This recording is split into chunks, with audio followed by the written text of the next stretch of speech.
संतांचे आत्मचरित्र. लेखक प्राध्यापक के.व्ही. बेलसरे. भाग 4. प्रकरण 3. नारद. देवर्षी व भक्तीचे प्रधान आचार्य. माझ्या आईचा मी एकुलता एक मुलगा असल्याने मी तिचा फार लाडका होतो. मी लहान असताना गरिबीमुळे माझी आई मोठ्या लोकांच्या घरी मोलकरणीचे काम करी. माझे कसे होईल याबद्दल तिला चिंता वाटे. एका वेदवेत्या योग्याच्या घरी ती काम करी. लहानपणी त्या त्यागी पुरुषाची मी योग्य प्रकारे सेवा केली. त्याच्याकडे येणाऱ्या थोर पुरुषांचा अध्यात्म संवाद मी मनापासून ऐकत असे. मी त्याच्या आज्ञेत वागे. माझा शील स्वभाव पाहून त्या मुनीने माझ्यावर अनुग्रह केला. त्याच्या घरच्या अन्नाने माझे पाप धुवून गेले. माझे हृदय शुद्ध झाले. श्रीकृष्णाच्या भजन पूजनाची मला आवड उत्पन्न झाली.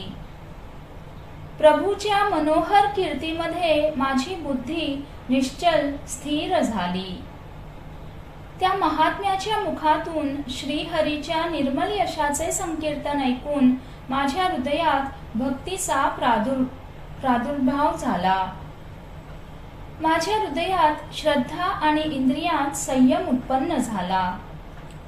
एका रात्री गायीची धार काढण्यासाठी माझी आई घराबाहेर पडली आणि साप चावून मेली. संसार सारा ईश्वराधीन आहे हे समजून मी घराबाहेर पडलो आणि उत्तर दिशेला लागलो. वाटेत संपन्न देश, खेडी, गवळ्यांची वस्ती, नद्या, पर्वत लागले. त्यात अनेक प्रकारचे वृक्ष होते. तसेच एक सुंदर जलाशय होता. पुढे मार्गात अनेक जंगली प्राणी, लांडगे, साप इत्यादी हिंडताना दिसत. वाट चालताना मला तहान भूक लागली म्हणून मी वाटेतच एका नदीमध्ये स्नान केले, आचमन व जलपान केले. माझा शीण कमी झाला. एका पिंपळाच्या झाडाखाली मी आसन घालून बसलो. पूर्वी त्या महात्म्याने उपदेश केल्याप्रमाणे हृदयातील भगवंताच्या स्वरूपाचे मी ध्यान करू लागलो. त्या महात्म्याने मला असा उपदेश केला होता की भगवंताला सर्व कर्मे अर्पण केली असता त्यांचे कर्मपण नष्ट होते. तसे झाले की भगवंताच्या परमभक्तियुक्त ज्ञानाची प्राप्ती होते. मी भगवंताच्या लीलांचे व गुणांचे कीर्तन आणि त्यांचे स्मरण करीत असेच.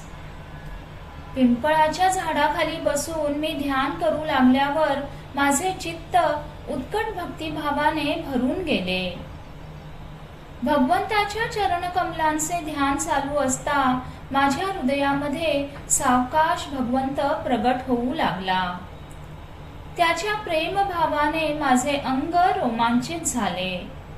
हृदय अत्यंत शांत झाले. आनंदात बुडून गेल्यामुळे मला कशाचेही भान राहिले नाही. मला स्वतःचे व जगाचे स्मरण उरले नाही. केवळ भगवंताचे मनोहर रूप समोर उरले. ते रूप दिसणे एकाएकी नाहीसे झाले. मी चटकन उभा राहिलो. ते स्वरूप दर्शन पुन्हा व्हावे म्हणून मी पुष्कळ खटपट केली. मी फार आतुर झालो, पण फिरून मला काही ते दिसले नाही.